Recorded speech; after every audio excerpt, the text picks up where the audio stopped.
Madame Diop parlait de Samy. Samy est une telle bénédiction, disait-elle. Elle m'aide toujours à aller chercher de l'eau, à porter du bois de chauffage et même à faire des courses. Samy vivait dans un petit village tranquille dans l'état du Gond. Notre famille était très pauvre. Nos parents travaillaient dur sur leur petite ferme, mais ils n'avaient pas les moyens de l'envoyer à l'université. Samy avait seulement terminé le secondaire. Bien que la vie fût difficile, elle était connue pour sa gentillesse et son travail acharné. Elle était toujours prête à aider les gens autour du village. L'une des personnes que Samy aidait souvent était Madame Diop, une vieille veuve qui vivait non loin de chez eux. Elle avait perdu son mari il y a de nombreuses années, lorsque son fils n'avait que 7 ans. Élever un enfant seul n'était pas facile, et Madame Diop faisait tout ce qu'elle pouvait. Elle vendait des légumes et des petites marchandises sur le marché pour payer la scolarité quotidienne, mais la vie ne se passait pas comme prévu. Après avoir terminé le secondaire, Madame Diop n'avait pas les moyens de payer plus d'éducation pour lui. Elle l'envoya donc dans la ville de Lagos pour vivre avec son oncle. Là, il apprit à réparer des voitures. Au fil du temps, il devint très bon dans son travail. Après avoir terminé son apprentissage, il ouvrit un petit atelier de mécanique. Bien que l'atelier fût petit, il travaillait dur et réussit à vivre temporairement en envoyant de l'argent à sa mère chaque fois qu'il revenait au village. Chaque fois qu'il visitait le village, Madame Diop parlait de Samy. Samy est une telle bénédiction, disait-elle. Elle m'aide toujours à aller chercher de l'eau, à porter du bois de chauffage et même à faire des courses. Cette fille a un si bon cœur. Elle ne fait sourire que maman, répondit-il un jour. Tu parles toujours de Samy. Qu'est-ce qui est si spécial chez elle? Madame Diop répondit. Qu'est-ce qui est spécial chez elle? Elle est différente. Les filles de la ville ne sont pas comme elle. Elles n'ont aucun respect, aucune manière, mais Samy, elle vient d'une bonne famille. Je pense que tu devrais l'épouser. L'épouser? Comme ça? Je ne la connais même pas. Madame Diop insista. Alors, apprends à la connaître. Vous avez quelque chose en commun. Elle est gentille et décente, tout comme toi. Elle a terminé ses études secondaires. Ensemble, vous pouvez construire quelque chose. Il ne dit pas grand-chose ce jour-là, mais l'idée resta dans son esprit. Lors de sa prochaine visite au village, Madame Diop arrangea une rencontre entre lui et Samy. En la voyant, il remarqua sa beauté simple. Elle portait une robe propre mais fanée et se tenait avec une confiance tranquille. Ce soir-là, Madame Diop aborda de nouveau le sujet. Alors, qu'en penses-tu de Samy? Elle semblait gentille, mais le mariage est une grande décision, maman. Je ne te forcerai pas plus. Réfléchis bien. C'est une bonne fille. Elle te respectera et sera une bonne femme. Après avoir beaucoup réfléchi et avec la douce persuasion de sa mère, il décida d'épouser Samy. Ils eurent un mariage traditionnel simple dans le village, avec la famille proche et des amis présents. Il n'y avait pas de musique bruyante, pas de vêtements chics, juste 2 personnes qui se réunissaient pour commencer une vie commune. Avant de partir pour Lagos, il promit à Samy. Ma femme, je vais t'aider à retourner à l'école. Ensemble, nous rendrons les choses meilleures. Samy le regarda avec gratitude dans les yeux. Merci. Je promets que je ne te décevrai pas. Avec cette promesse, ils commencèrent leur voyage vers Lagos, laissant derrière eux le calme du village pour une nouvelle vie dans la ville animée. La vie à Lagos était différente de celle du tranquille village que Samy avait connu. Les rues étaient toujours occupées, et les bruits des voitures et des gens remplissaient l'air. Au début, Samy se sentait à l'écart, mais il resta à ses côtés, fidèle à sa promesse. Il l'inscrivit à des cours pour adultes afin qu'elle puisse poursuivre ses études. Dès le premier cours, Samy se distingua. Elle comprenait rapidement les leçons et aidait même certains de ses camarades de classe qui avaient des difficultés. Les enseignants louaient son travail acharné, et il était fier d'elle. « Chérie, tu es vraiment intelligente », lui dit-il un soir alors qu'ils étaient assis ensemble après le dîner. « Merci. Je veux juste te rendre fière. » Il travaillait sans relâche dans son atelier de mécanique.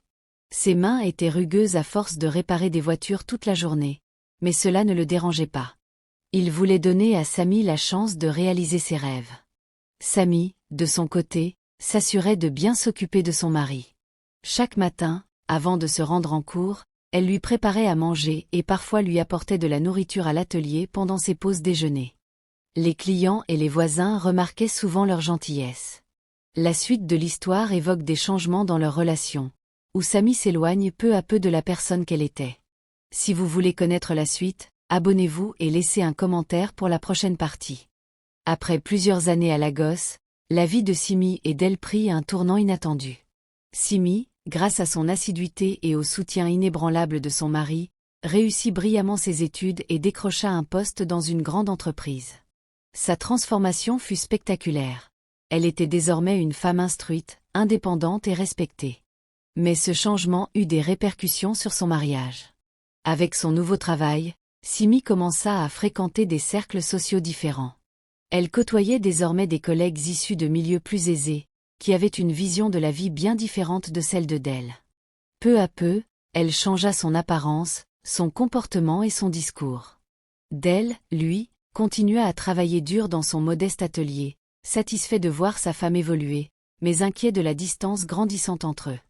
Les premiers signes de tension apparurent lors des dîners organisés par l'entreprise de Simi. À plusieurs reprises, elle trouva des excuses pour ne pas inviter Del, prétextant qu'il ne serait pas à l'aise parmi ses collègues. Ce n'est pas son monde, murmurait-elle à ses amis. Del, bien que blessée, lui faisait confiance et choisit de ne pas insister. Un soir, alors qu'il était rentré plus tôt que prévu, Del trouva Simi en pleine conversation téléphonique. Elle riait, une lueur d'admiration dans les yeux. Lorsqu'elle remarqua la présence de son mari, son visage se referma immédiatement. Ce fut à ce moment-là que Del comprit que quelque chose avait changé. Les disputes commencèrent.